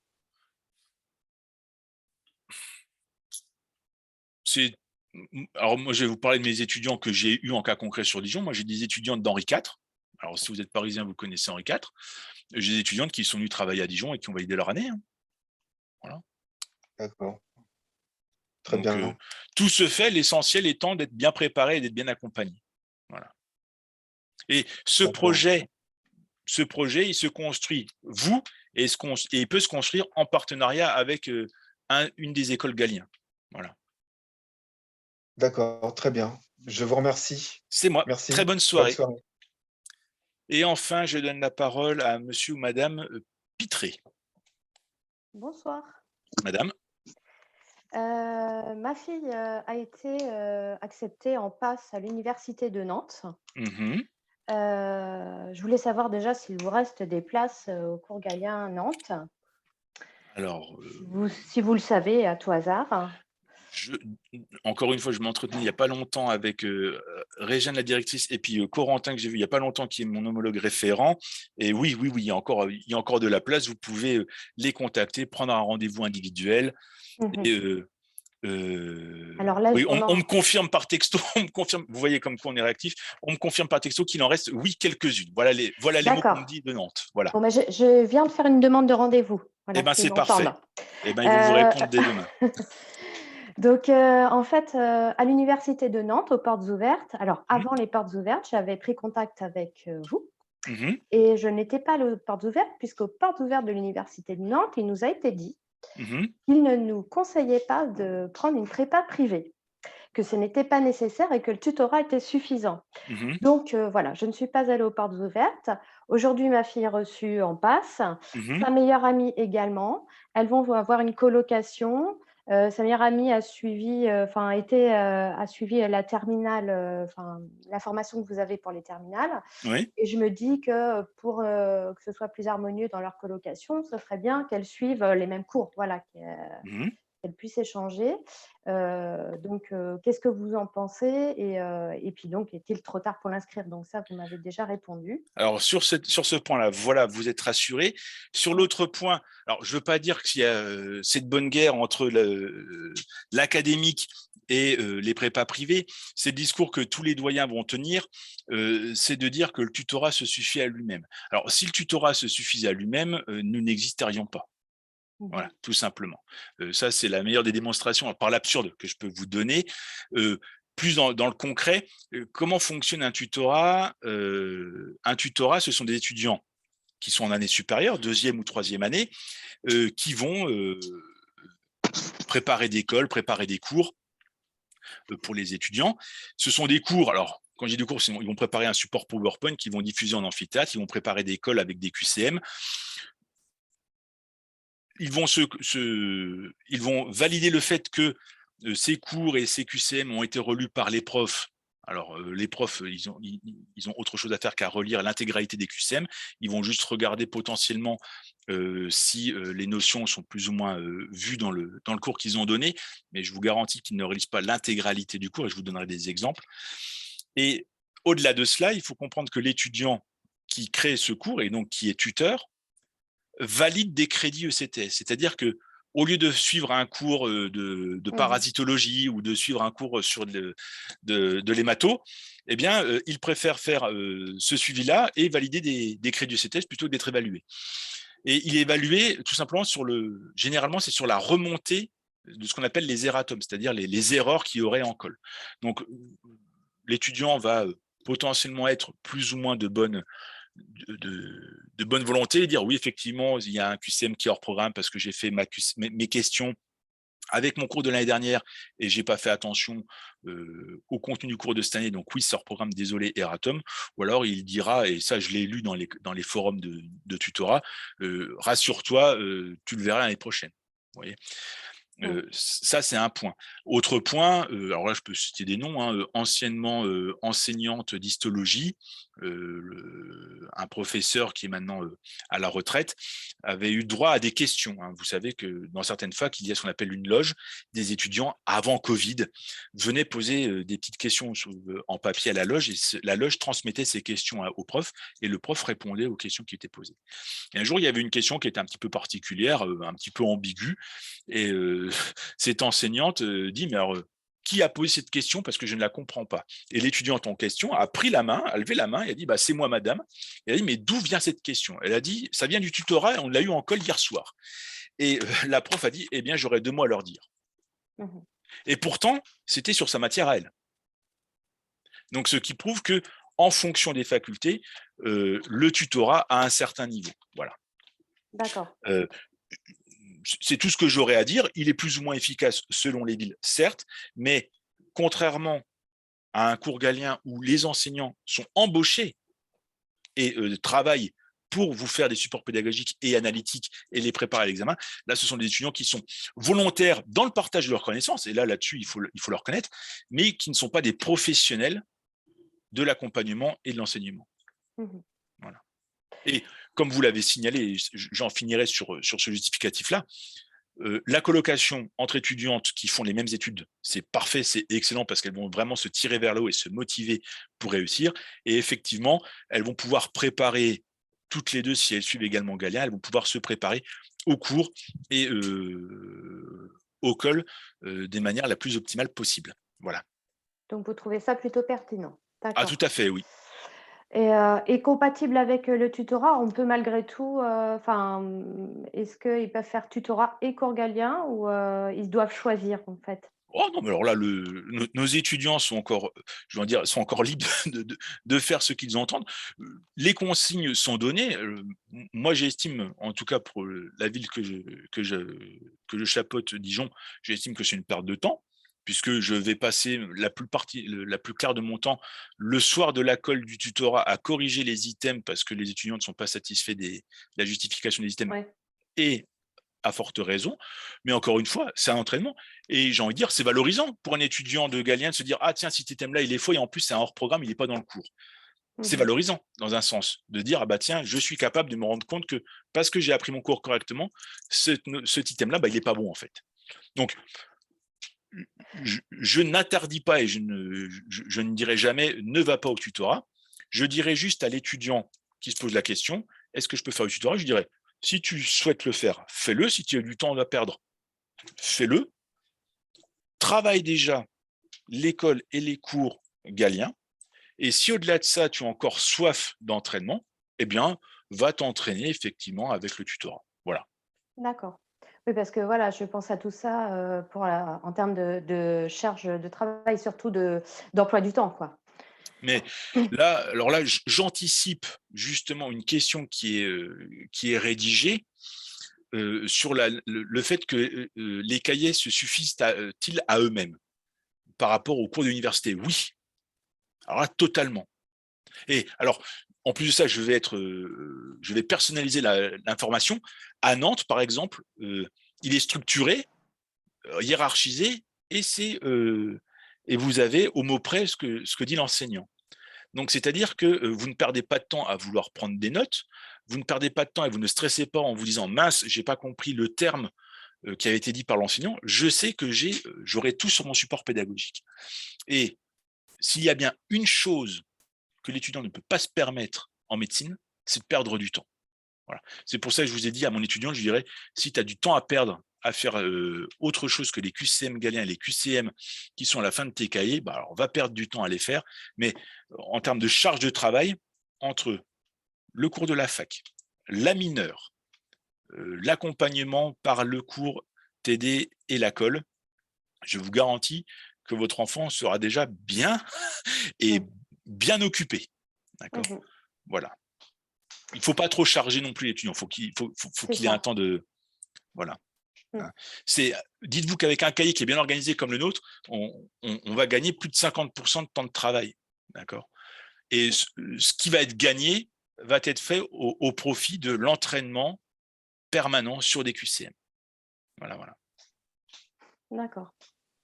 Et j'ai une deuxième petite question. Ma fille n'a pas fait la spécialité physique-chimie puisque son lycée prônait le fait qu'il fallait suivre un petit peu le nouveau bac et avoir des profils un petit peu plus larges que ce qui existait avant. Donc, elle a fait autre chose que physique-chimie parmi les 3 spécialités, et puis maths et SVT, qu'elle a gardé en terminale. Donc, a priori, ce n'est pas de très bon augure, si j'ai bien compris, pour la passe. On avait prévu de lui faire suivre des cours particuliers de physique-chimie éventuellement l'année prochaine. Est-ce que vous pensez que si elle suit les cours Galien, finalement, ça pourrait l'aider ? Alors, ça pourra fortement l'aider, puisqu'au-delà de ça, ça va la préparer aux besoins de la physique et de la chimie qu'elle n'aurait pas suivi au lycée. Ça va la préparer aux besoins propres de Nantes. Donc, on n'ira pas trop loin ni pas assez loin, on ira aux besoins propres. Et au-delà de ça, cet accompagnement, cette démarche, alors qu'elle soit par un enseignement privé comme vous l'énonciez ou par un accompagnement par Galien, c'est quelque chose qu'on peut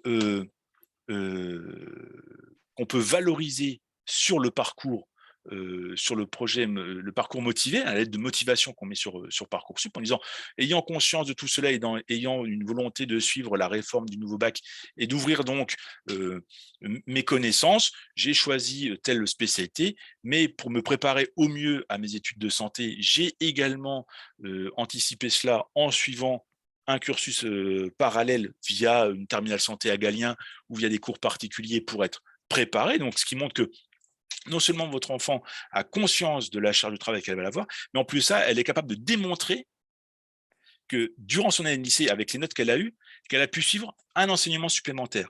Et au-delà de ça, il faut savoir que nos inscrits au cours Galien bénéficient d'une plateforme numérique avec l'ensemble des fiches de cours du programme de physique, chimie, biologie et mathématiques de terminale et de première. Donc, elle-même pourra, j'ai envie de dire, tenter de récupérer ou de travailler ces quelques retards via cette plateforme numérique. Vous voyez ? Donc, là-dessus, soyez rassurés, ce n'est pas nécessairement de mauvais augure. Voilà. D'accord. Et donc, ça veut dire aussi que ce n'est pas rédhibitoire pour qu'elle soit acceptée au cours Galien? Non. D'accord. Très bien, mais je vous remercie beaucoup. C'est moi. Très bonne soirée, madame. Merci à vous également. Alors, les questions sont terminées. Je vais répondre aux quelques questions qui sont sur le canal de discussion. Et il y avait la question sur les modalités de sélection entre la PASS et la LAS. Est-ce que ce sont des QCM? Alors, vous avez des QCM, vous avez ce qu'on appelle des CROC, des questions rédactionnelles ouvertes et courtes. Et là, il n'y a pas de vérité nationale. Chaque UFR a ses propres modalités, et même dans une même UFR, selon la mineure dans laquelle vous êtes inscrit, ou selon la LAS dans laquelle vous êtes inscrit, le mode d'examen varie. D'accord ? Je prends le cas sur Dijon, et je pense que c'est quand même la majorité des cas en France. Que vous soyez en LAS ou en PASS, pour la partie santé, c'est des QCM. Voilà. Autre question. Les cahiers se suffisent-ils à eux-mêmes? Je la reprends. Oui, nos cahiers étant exhaustifs, si nous avons des étudiants qui sont vraiment axés sur une mémorisation et une mémoire visuelle, eh bien, j'ai des étudiants qui viennent dès le matin travailler dans nos locaux, qui n'assistent pas au cours de la faculté et qui travaillent durant 10 heures sur les polycopiés, comme a pu le souligner Augustin tout à l'heure. Mais l'exhaustivité, et c'est un point sur lequel on est vraiment intransigeant, c'est que nos cahiers sont exhaustifs. Donc, toutes les notions traitées et abordées par l'enseignant cette année sont présentes dans le cahier. Alors, se font pour cette prépa, j'ai déjà fait la procédure. Eh bien, écoutez, si vous avez fait la procédure d'inscription, normalement, l'équipe pédagogique de l'école dans laquelle vous avez fait votre demande de procédure a dû ou va prendre contact auprès de vous afin de faire un entretien pédagogique.